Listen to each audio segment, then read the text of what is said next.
Assalamualaikum warahmatullahi wabarakatuh. Perkenalkan, nama saya Adila Zara, NIM 1804121.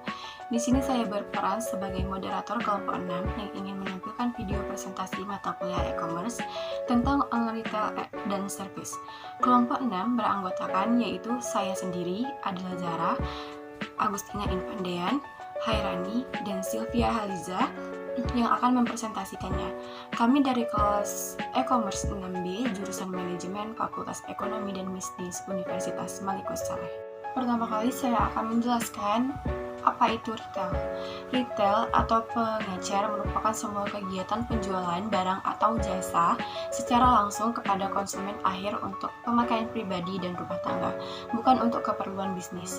Pengecer berperan sebagai perantara yang berharga dengan mendistribusikan produk langsung kepada pelanggan. Bisnis retail mempunyai karakteristik small enough quantity, di mana partai kecil dalam jumlah secukupnya untuk dikonsumsi sendiri dalam periode tertentu.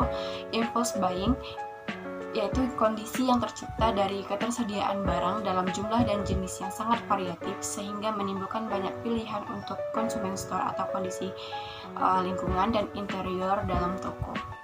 Faktor-faktor ekonomi yang relevan dalam memilih toko retail. Yang pertama, harga toko retail yang memasang harga mati atau supermarket dan department store.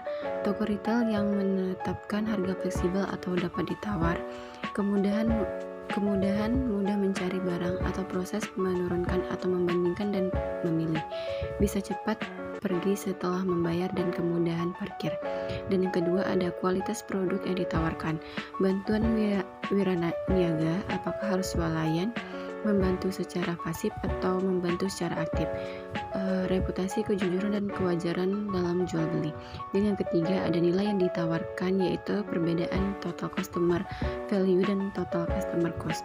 Total customer value adalah sekumpulan manfaat yang diharapkan pelanggan dari produk dan jasa. Total customer cost terdiri dari harga yang dibayarkan, biaya waktu, biaya tenaga, dan biaya fisikis. Jasa-jasa khusus yang ditawarkan, pengiriman barang gratis, pembelian kredit, dan bisa mengabaikan atau menukar barang yang sudah dibeli. Apa itu e-retailing? E-retail adalah kegiatan retail yang dilakukan secara online melalui internet. Definisi e-retailer adalah pihak yang melakukan kegiatan retail melalui internet. E-retailer berperan penting sebagai penjual produk kepada konsumen akhir untuk pemakaian pribadi dan rumah tangga. Karakteristik bisnis e-retail dijalankan dengan format digital atau online, memberikan garansi pelayanan, menyediakan barang atau jasa dengan harga yang relatif murah atau terjangkau, dan menyediakan pembayaran secara kredit, menjual barang dengan spesifikasi standar, dan memahami masalah penggunaan. Retailing Business Model Classification. Yang pertama ada by distribution channel mail. Order retail that go online, perusahaan yang melakukan penjualan berdasarkan pesanan melalui surat elektronik. Tidak ada ruang khusus untuk toko. Produk ditawarkan melalui katalog dan pelanggan memesan melalui email forum, news group, bulletin boards. Yang kedua ada by distribution channel direct marketing from manufacturer, pemasaran yang terjadi tanpa perantara. Nah, yang ketiga ada by distribution channel click and mortar retail, pedagang yang menggunakan dua proses baik digital maupun agen fisik. Yang ketiga ada by distribution channel internet atau online mall. Learn with e-tailing and listen learn. Yang pertama kita akan bahas keuntungan adanya e-retailing. Merupakan cara penjualan produk yang efektif dan cepat, aman secara fisik, mempunyai nilai fleksibel, perluasan pasar, memperpendek jarak. Yang kedua yaitu alasan retailer tidak melakukan penjualan secara online. Produk yang dihasilkan tidak memungkinkan untuk dijual di web.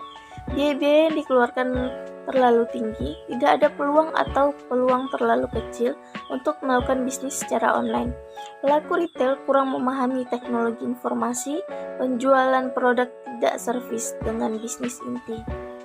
Yang ketiga, yaitu hal-hal yang harus diperhatikan dalam menjalankan e-retailing. Yang pertama, jangan abaikan profitabilitas, menyiasati tekanan bisnis, menganalisis biaya branding, pembuatan web yang menarik dan interaktif, mencari relasi yang potensial, mempersiapkan dana untuk persiapan promosi. Travel and Tourist Service Online. Pelayanan spesial para wisata dapat berupa pelayanan online, direct marketing, alliances, dan konsorsia. Dampaknya, agen para wisata fisik yang semakin berkurang seiring penggunaan internet sebagai agen digital, memacu dan memajukan sektor wisata karena adanya pihak ketiga yang dapat membantu membandingkan range antar harga dengan jasa tambahan kepada konsumer. Manfaat layanan travel online untuk wisatawan dapat mengakses informasi gratis dan juga tersedia diskon besar. Manfaat layanan travel online untuk penyedia layanan perjalanan bisa menjual ruang kosong dari perusahaan penerbangan, hotel, dan jalur pelayaran lain. Komisi dari penjualan langsung. Keterbatasan layanan travel online, banyak orang yang tidak menggunakan internet negosiasi tujuan perjalanan dan rundown yang dilakukan secara kompleks karena perlu pengetahuan yang khusus. Selanjutnya ada Real Estate Online. Aplikasi dari bisnis research online memberikan saran dan memasukkan bagi konsumen dalam melakukan pembelian atau penjualan properti, memberikan pilihan-pilihan kepada konsumen dengan bentuk daftar katalog, menghubungkan konsumen dengan perusahaan real estate bonafide di kota-kota besar. M-banking adalah kegiatan transaksi perbankan yang dilakukan secara online dengan menggunakan media internet. Pelayanan perbankan online, pembayaran atas tagihan-tagihan berlangganan, misalnya pembayaran rekening listrik, telepon, pembayaran aneka pajak, atraksi perpajakan online antar pelaku e-banking, dan informasi nilai kurs, suku bunga atau harga saham, pengisian voucher pulsa GSM atau CDM.